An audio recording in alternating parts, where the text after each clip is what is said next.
Sa panahon ng mabilis na impormasyon at kaliwat ka ng balita, kailangan mo ng isang channel na mapagkakatiwalaan, diretso at para sa bayan. Ito ang Balitang Pambansa, ang iyong bagong tahanan ng mainit na issue, tunay na impormasyon at mga balitang hindi mo dapat palampasin. Mula sa mga trending na kaganapan sa social media hanggang sa mga seryosong isyong pambansa. Bantay kami sa bawat sulok ng bansa para sa iyo. Hindi lang basta chismis, kundi validated news, mga impormasyon na may batayan at mga kwento ng tunay na buhay Pilipino. At kung gusto mong laging nauuna sa kaalaman, huwag kalimutang mag-like, mag-share at higit sa lahat, mag-subscribe. Dahil sa Balitang Pambansa, balita mo, boses mo, bayan natin ito.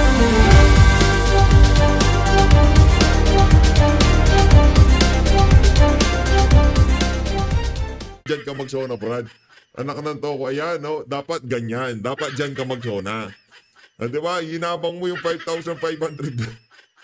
Ito na si Atty. Ferdy Topacio. Ang pinag-uusapan siyempre po ngayon ay yung nangyari sa Amerika kung saan naging kengkoy yung ating Pangulo. Bakit naman? Alam mo, hindi ko lang sinisisi si Pangulong Marcos dyan. Si President Trump, para namang ginawa niyang katawa-tawa yung Pilipinas doon. Oo nga, ba't nagkaganon yun? Parang mukha tayo nagmamalimos doon. Biro mo, Hindi. Significant accomplishment. Ikaw talaga, Atty. Ferdy Topacio. Yung 1%, napakaliit daw nun. Sa tingin ng iba, sa paningin ng iba, napakaliit. Pero significant accomplishment yan base dito kay Marcos Jr. Tapos ang Amerika, ang Pilipinas, open market sa Amerika. Yan ho ang meron tayo ngayong mga panahon na to. 20%. Tapos isa lang Ginawang pala. 19%. Bako, parang nakakaloko pa eh. Sabi pa, he's a tough negotiator. Tough negotiator, 1%. 1%. Pagkatapos, yung pasok naman ng mga kalakal ng Amerika dito sa Pilipinas, 0%. Oh, Anong tough negotiator doon? Ano ba naman yan? baka Siguro kung ako presidente, gagawin sa akin yun. Aalis na lang ako, okay. Adios. Hasta la vista, Trump. Yun lang gagawin ko. Huwag na tayo mag-usap, visit ka. Inimbita-imbitahan mo ako sa bahay mo. Tapos, bibigyan mo ko ng 1% na discount. Huwag ganun. Tapos, napakaraming yung mga base militar sa Pilipinas. Tapos, gusto nyong magtayo ng, tawag dito, ammunition factory sa Pilipinas. Tapos, 1% lang. Significant accomplishment. maganda ang gusto. Hindi, alam mo, nagtataka rin ako. Ala ko ba special relationship meron ang Yan. Pilipinas at ang Amerika? Opo. Bakit tayo pinarurusahan? Ang liit lang po ng trade deficit. Di ba kaya may tarifa po? Kasi may trade deficit ang Amerika. Mas maraming pinapadala ang Pilipinas sa Amerika kaysa pinapadala ng Amerika sa Pilipinas. Yun po yung trade deficit. Kaya tinataasan nila yung mga ibang bansa para magbalanse. Yan po yan balancing act yan Yes. Okay? Pero ngunit pa, no? Ngunit! Redundant! Okay. Bakit ganon? Ang liit lang naman kung ikukumpara sa ibang bansa ang trade deficit Ayun. ng Pilipinas sa Amerika. Ito tingnan natin. Ang trade deficit ng Vietnam sa Amerika ay napakalaki. 123.5 billion.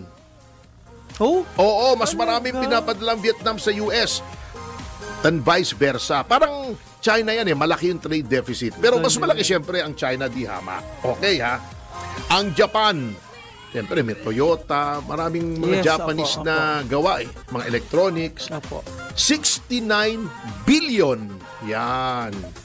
Kaya hindi ko nakakalimutan yan 69 billion. Wow. ang Oh, trade deficit. yeah. Madaling tandaan 69. Kasi yin and yang eh. Oh, ano na naman yeah. iniisip nyo dyan ha.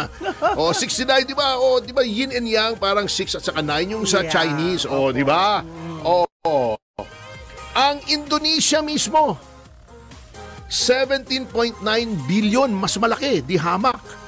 Alam mo ba kung magkano ang trade deficit lamang? Hindi ko nilalaman kasi bilyong dolyar din eh. Opo. Pero kung ikukumpara nga natin sa ibang mga Asian countries, hindi ASEAN kasi ASEAN, hindi naman ASEAN country ang Japan, Yes. ay 4.9 billion lamang.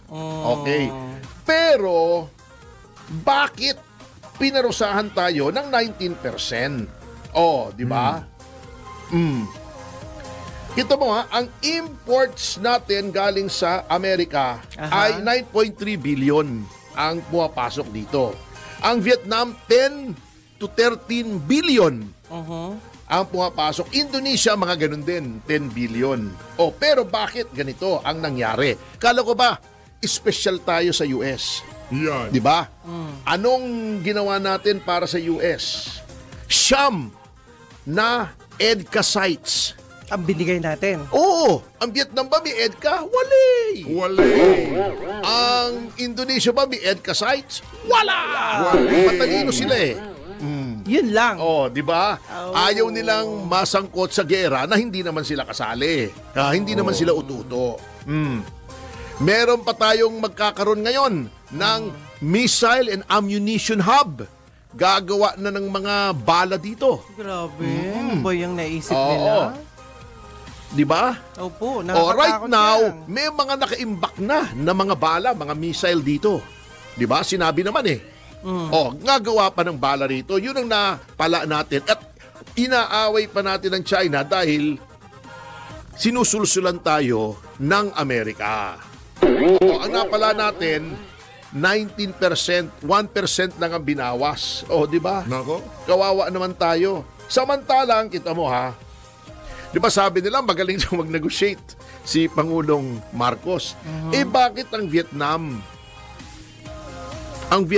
Opo. na napakalaki ng trade deficit with the US, una pinatawan niya ng 46%. Siyempre, malaking trade deficit. Nag-negotiate sila. Naging 20% na lang. Grabe. Di ang nabawas ay 26%. 26%. Yes. Kontra sa 1% natin. Ang Indonesia, nag-negotiate din. Hindi pa pumunta yung Pangulo ng Indonesia, tawag lang sa telepono. Wow. Tinawagan lang. Paring Donald, kumusta ka dyan? Ba't naman napakalaki ng taripa namin? Abay, loko ka. 42%. Diba? Anong ginawa? Tawag lang. Ginawang 19%, Kumbaga, pantay walang sa atin. effort. Walang masyadong effort. Lumaki lang yung bill niya sa telepono siguro kasi Yun lang. Malaki. Long distance. International call eh. Overseas. From 42, naging 19%. Di pantay lang sa atin. Tawag lang. Si Pangulong Marcos pumunta ba ron? Katakot-takot mandala. May dala pang Maltese. Hindi yung aso. Pero attorney, palagay ko hindi alam ng presidente yan. Yung mangyayaring yan. Hindi niya alam, presidente siya. Anong ginagawa niya ron? Hindi, mali yung kwento. Meron naman ganun, attorney, di ba? Presidente ka, hindi pwedeng sabihin mo hindi ko alam. Ganon? Sabi nga, the buck stops here. Pag nagpasa-pasa, di ba may expression na pass the buck? Yung nagtuturuan. Opo. Sabi nga ni Truman, the buck stops here. Dito matitigil yung turuan. Wow. Pag nagturuan, kawawa naman. ako ang ultimately responsible. Akong presidente. Opo. Hindi pwedeng, Kawawa ay, naman. sabi ni Kwan, sabi ni ganon, that's not what leadership is. Ang leadership, alam mo nangyayari at you base your decisions on facts, Ayun lang. not on correct facts. Siya naman ang pumunta eh. Si Romualdez ba nakipag-negotiate? Si... Walay. Yung DFA ba nating sekretary nakipag-negotiate? Si Teodoro ba nakipag-negotiate? Siya ang kaharap ni Trump, hindi naman to. He is the president. He is the chief executive. Hindi nyo pwedeng sabihin, nako, mali yung binigay sa aking informasyon. Opo. Although mukhang mali nga yung iba kasi naging kengko. Kikwento natin yan mamaya kita mo Ang Japan, 34 ang unang pinataw na taripa. Oh, 34 ha. Nakipag-usap lang sa telepono rin. Telepono. Tawag-tawag lang. Nagi Telepono lang ho mga kababayan. Itong si Marcos Jr.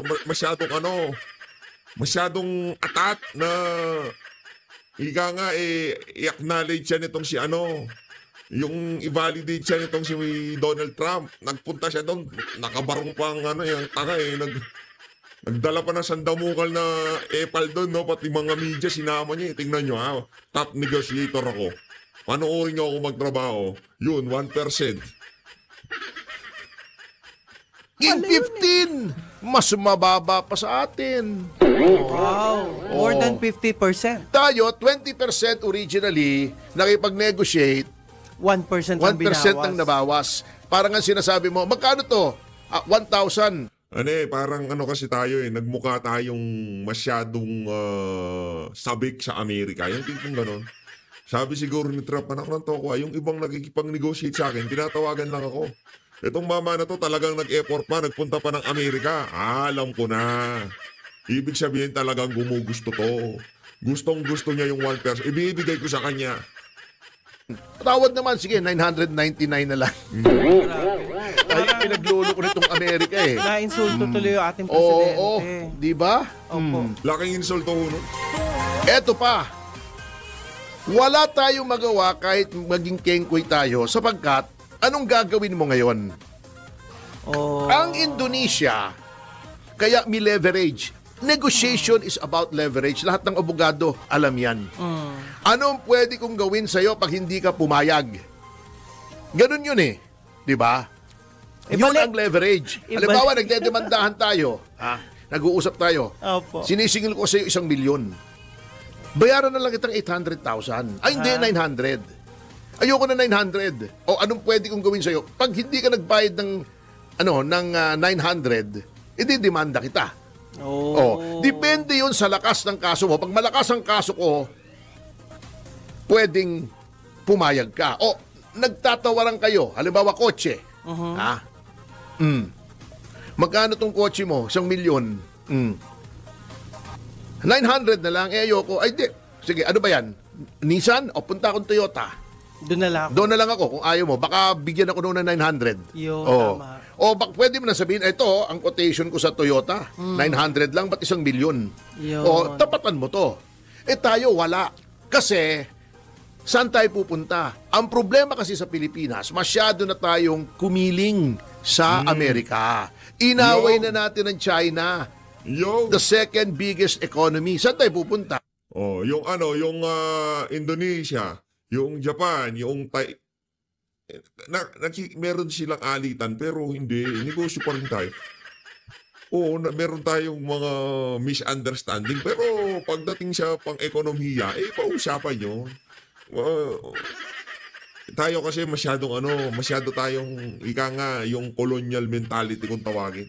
Dapat made in America pero yung brief naman at panty made in China. Dapat naka-iPhone pagka bukas mo naman ang box, nakalagay made in China. Di ba? Itapon nyo na yung mga iPhone nyo, made in China yan eh. Mga TV nyo sa bahay, pagbabasagin nyo yan. Lahat yan, made in China yan. 100%, 100%. Lahat ng, pati pagtayo sa bahay nyo, made in China yan, sigurado ko. Lahat na yan, pati yung mga makinang pinanggawa ng pintura. Yung pagpalagay na natin, made in Philippines yan. Yung mga local branch yan. Yung mga makinang pinanggawa dyan, 100% made in China yan. Mga raw materials, made in China yan. Itong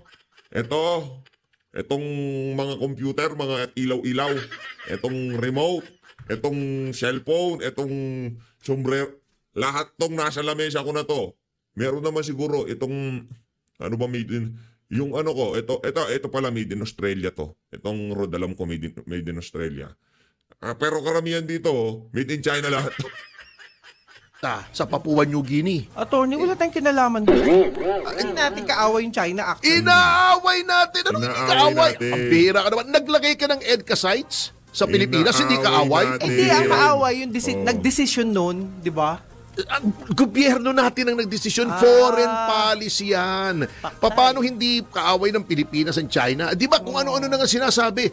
Yung defense secretary natin, kung ano-anong sinasabi sa China, yung ating mga Coast Guard, kung ano-anong sinasabi sa China, di ba? Sila yung Inaaway ng Pilipinas ang China. Ang Indonesia, kaya may leverage sa Amerika, ito yung gusto kong sabihin, Opo. ay Ayan. Indonesia ay member ng BRICS. Noong isang organization na nandoon ang Russia, ang India, ang China, ang South Africa, Opo. ang Brazil, mga malalaking ekonomiya. Pwedeng sabihin kasi ng Indonesia, ayaw mong pumayag na babaan yung tarifa. Oo. Hindi kami Ayan. mag-trade sa'yo.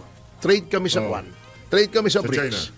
Dapat BRICS. ganun siya, si Presidente. Wala nga tayong leverage. Member ba tayo ng BRICS? Yun lang. Hindi. Pwede ba tayong pumunta sa China? Ang Indonesia pwede sabihin, ayaw nyo sa amin, China ako. Ayun. Ganon, para naliligo ka ng babae. Ayaw mo sa akin. May deal. May iba akong May tamang niligawan. deal. Ayun. Yan, ngayon, kung pangit ka, hindi ka pwedeng mag-deal ng gano'n kasi wala magkakagusto sa'yo. Ito na lang ang choice mo. Yun ang nangyari sa Pilipinas, naging pangit tayo. Ala. Para naliligaw ka, Galing niya to, magandang Mr. lalaki Dito ka, Pasio. katulad ko. Ikaw. Mr. Sex appeal ka. Kunyari lang. Totoo naman. Di ba? Ayaw mo sa akin, ito liligawan ko. Ayaw din mo sa akin, ibang liligawan ko. Ganun ang Indonesia. Parang sinasabi niya sa Amerika, ayaw mo sa akin, China ako. Pero attorney, if I may. Ang Vietnam, ganun, Sige. hindi man siya miyembro ng BRICS, uma-attend na yan ng BRICS Summit. Opo. Tayo ba umattend ng kahit isang BRICS Summit? Wala. Bakit? Kasi gusto nga natin pakita sa Amerika, boss, bata mo ako ha, hindi ako makikisama sa China. Lahat ng Ayun. gawin ng China ko, kontrahin ko, BRICS, wala sa akin yan, boss. Bata mo ako. Yan. Pag gano'n na, Mali na alam mo yun. naman, ikaw, babae ka, di ba? Alam mo, may tendency mga lalaki. Pag nakuha na, iba na trato sa'yo. Correct. Kuhang-kuha ka na at wala ka nang mapupuntahan. Di, kamote ka. Yun ang nangyari sa atin. Wala tayong leverage dito. Kaya yun, ang nakuha natin, wale. Bago yung sinasabi nilang 3 billion na pledge, bukod sa pledge pala yun, alam mo kung magkano lang yung 3 billion pesos? Ginawa pa nilang pesos eh. Pesos pa? That's 3 billion pesos daw. That's only $60 million. Ang pangako sa napakaliit noon kesa sa binibigay nila sa Ukraine. Ang bihira naman, Yan. Wala eh. Talagang kaawa-awa tayo. Nagmukha ho tayong pulubi dyan sa ginawa ni Marcos na yon. Tama naman yung mga binibigay nila sa Ukraine, doon sa mga friend nila, sa friend, hindi naman kasi tayo friend, Atty. Ferdy. Hindi tayo Ngayon, anong pinagkakaabalahan natin? Impeachment. Away dito, away doon.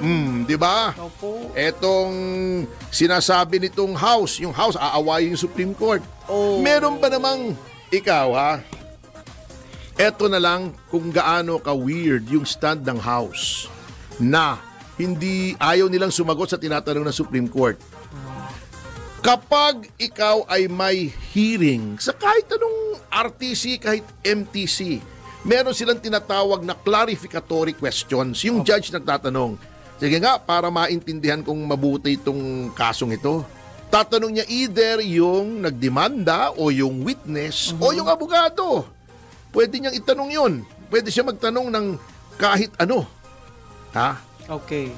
Ito, nagtatanong yung Korte Suprema ng mga tanong. Ayaw nilang sumagot. Sabi nila, hindi. That's beyond your jurisdiction. Gawin mo yun sa trial court, may magagalit sa iyo yung judge. Baka makontempt ka pa eh. Di ba? Sila mismo. Hindi ba naiisip ito? Etong mga nasa house natin, sobrang yabang eh.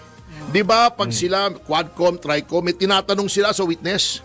Yeah. Pag ayaw sumagot, Hinihiya nila. hindi lang Contempt. hinihiya, pinokontempt pa. Contempt agad. Correct. What makes you think na hindi ganon ang rule? Supreme Court yan. Hindi naman kung anong court lang yan. Pinakamataas na hukuman. Kataas-taas ang hukuman. May kaso. Ang kaso ay tungkol sa validity ng inyong impeachment. Paano malalaman ng korte ang validity ng impeachment? Siyempre, may mga certain factual issues. Di ba? Opo. Tinatanong kayo, ayaw niyong sagutin. Bago, may tinitira pa tong si... Pangalan nito, si Carpio, na may presumption of regularity daw. Uulitin ko, yung sinabi ko kahapon, Mr. Carpio, naging mahistrado ka naman ng Korte Suprema. Di ba ang presumption of regularity ay disputable? Parang presumption of innocence yan sa criminal case. Yes. There is a presumption of innocence unless otherwise proven. Pagka napatunayan ng prosecution na guilty ka, tanggal na yung presumption of innocence. Ganon din po ang presumption of regularity, Mr. Carpio. Ha? Kapag napatunayang irregular, wala na yung presumption of regularity. Yun ang kinukuha ng Supreme Court. May irregularidad ba? O, tignan namin kasi may question eh. At ang question na yan ay nasa Supreme Court. At duty, hindi lang po ito nagmamarites ang Korte Suprema. Nakalagay po sa saligang batas, Mr. Carpio. Duty, katungkulan ng kataas-taasang hukuman na alamin kung may grave abuse of discretion. Ayun. Bakit sasabihin yung overreach? Anong overreach doon? Ginagampanan ng Korte Suprema katungkulan niya to determine whether or not there has been grave abuse of discretion on the part of the House. Overreach. Eto, nakakatawa. Nag-statement ako kahapon. Opo, yes. Sabi ko, yung stud ng House, palagay ko nagpapayo dyan si dating Justice Carpio at saka si Laila de Lima. Sila rin, yes. Sabi ko, hindi lang arrogant, ignorant pa yung inyong opinion. Oh. Kasi, sinasabi ko yun kasi base sa konstitusyon. Eto, kengkoy. Kita mo mentalidad ng mga pro-impeachment na gusto nilang matuloy kahit illegal. Sabi nila, sino ka? Sino daw ako para sabing ignorante? Ang dating justice ng Court of Appeals. Ito daw ay Bartap Natcher, valedictorian o summa cum laude, Laila de Lima daw ay summa cum laude, etc. kung ano man.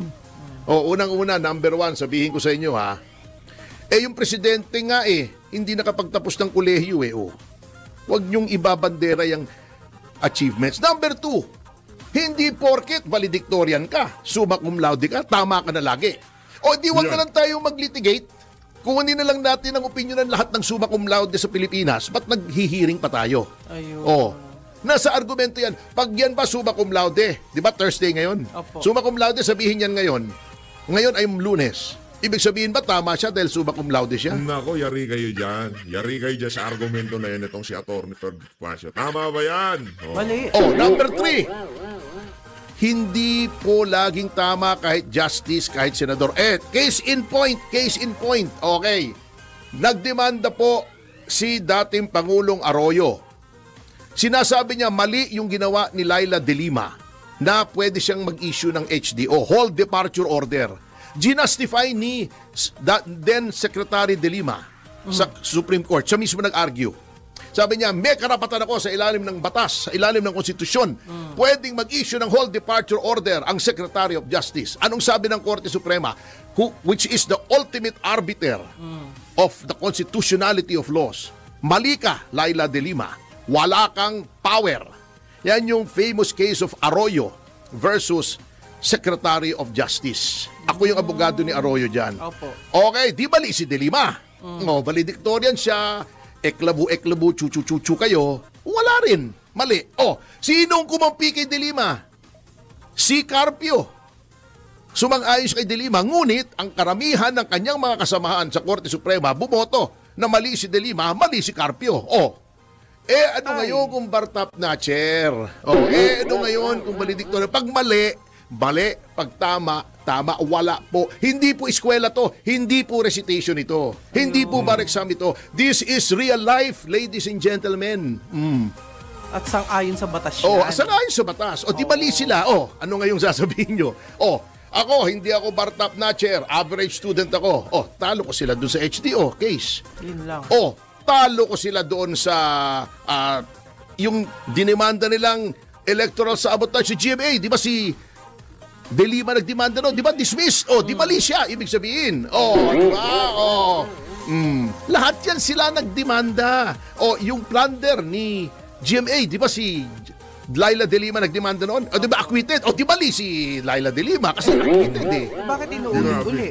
Ewan ko sa kanila. Yan ang Ewan ko kung nakakaloko. bakit porkit ganito. Hindi po porkit sila ay magaling sa eskwela, magaling na sila sa tunay na buhay. Alam po ninyo yan. Alam po ninyo yan. Okay. Ayaw nyo lang aminin. Anyway, sa notang yan ay magbabalik ang Yes, Yes, Yes!